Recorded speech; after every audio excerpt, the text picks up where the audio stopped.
Creo que es una contribución de extraordinaria importancia. Tenemos en general una idea acerca de lo que es la relación entre México y la República Popular, que fue construida desde una versión oficial.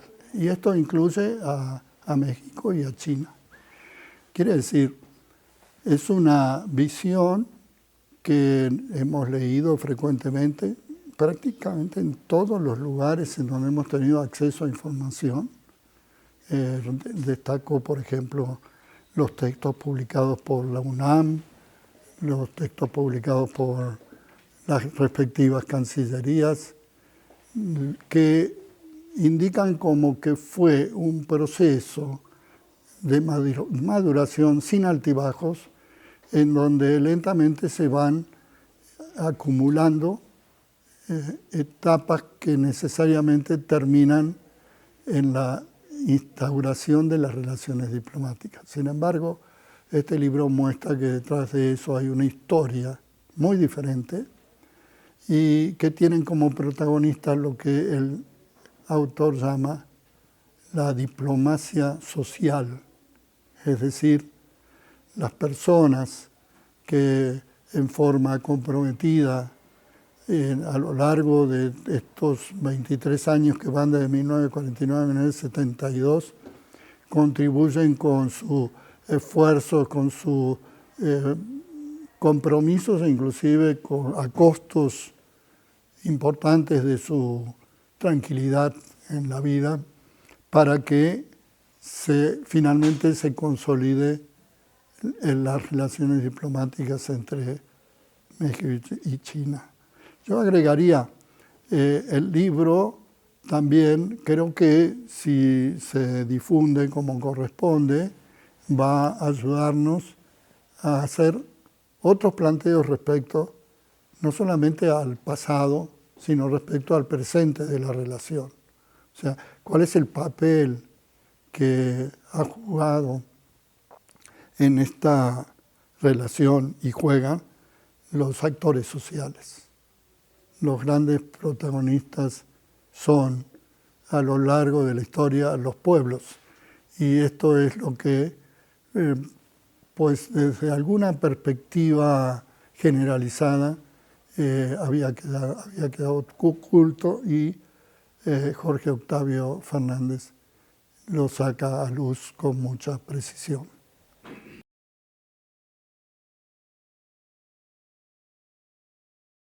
Estados Unidos y China, a partir del triunfo de la Revolución, tuvieron una relación prácticamente antagónica. Hay que ver que el triunfo de la Revolución fue un grave problema para Estados Unidos, porque coincidió con un proceso en donde se consolidó el desarrollo militar de la Unión Soviética. El macartismo, no quiero entrar en muchos detalles en esto, pero digamos, es un producto, por ejemplo, de ese florecimiento, por un lado de la Unión Soviética, el triunfo de la Revolución y la participación activa de China en la guerra en Corea. Fue una relación muy conflictiva. Estados Unidos trató de impedir que China participara en el sistema de Naciones Unidas, yo diría, siempre. Solo que por el peso específico de un país que representaba el 25% de la población del mundo y porque era un país que había salido del ostracismo que los chinos dicen de humillación, que tiene que ver desde la guerra del opio primera y segunda hasta el triunfo de la revolución y la constitución de la República Popular China, no pudo entonces Estados Unidos evitar que China acceda a la consideración del país representativo de todo el pueblo chino.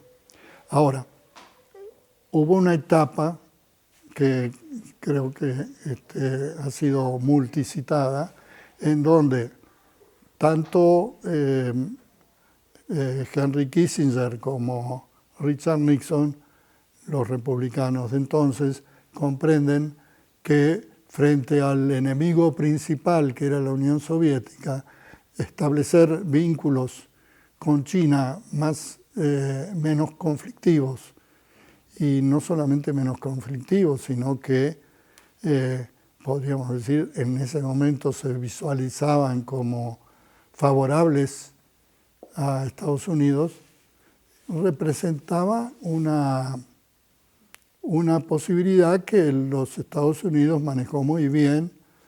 Se desbloquearon muchas de las grandes tensiones que había. Y cuando asume Jimmy Carter en el año 1979, ya Estados Unidos establece relaciones diplomáticas con China.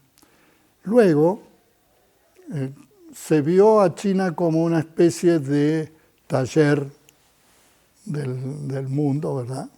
China se convirtió en el gran productor de las manufacturas, especialmente las relacionadas con bienes de consumo para Estados Unidos, lo cual favoreció la posibilidad de que no hubiera una presión en las masas salariales tan altas, porque podían los trabajadores norteamericanos comprar productos chinos a bajos precios. Y entonces hubo un periodo en donde además erróneamente muchos economistas, premios Nobel, pensaron que China no iba a pasar de ser una factoría sin condiciones de presentar alternativas de tipo, digamos, tecnológicas, y hasta que los límites de su sociedad no iban a permitir que se convirtiera en una potencia a escala mundial. Ahí fue cuando, de nuevo, Estados Unidos recupera respecto a China el papel que en realidad siempre tuvo, que es el de enfrentarlo como un país, digamos, en contradicción con Estados Unidos. Un país como peligroso para Estados Unidos, un país capaz de disputarle la hegemonía a escala mundial. Y lo notable de esto es que la primera gran excusa era que era un país comunista, que era un país, en fin, que estaba en contra de las leyes del mercado. Y ahora es que es un país que interviene con políticas públicas y por lo tanto que es un mercado poco transparente. Lo que sucede en el mundo, lo que se verifica a diario, es que China se ha convertido en la gran potencia comercial, tanto por la vía de importaciones como por la vía de exportaciones. Y un proceso que tiene muy preocupados a los norteamericanos, porque no se da simplemente ahora a nivel de tenis o a nivel de alimentos de baja calidad o de productos de tecnologías bajas.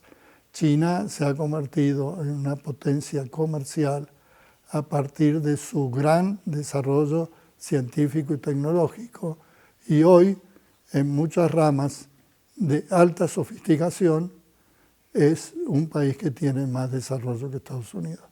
Entonces la situación actual se parece mucho a la de los 50, salvo ese interregno en donde pues hubo una cierta situación, digamos, de simpatías entre ambos países.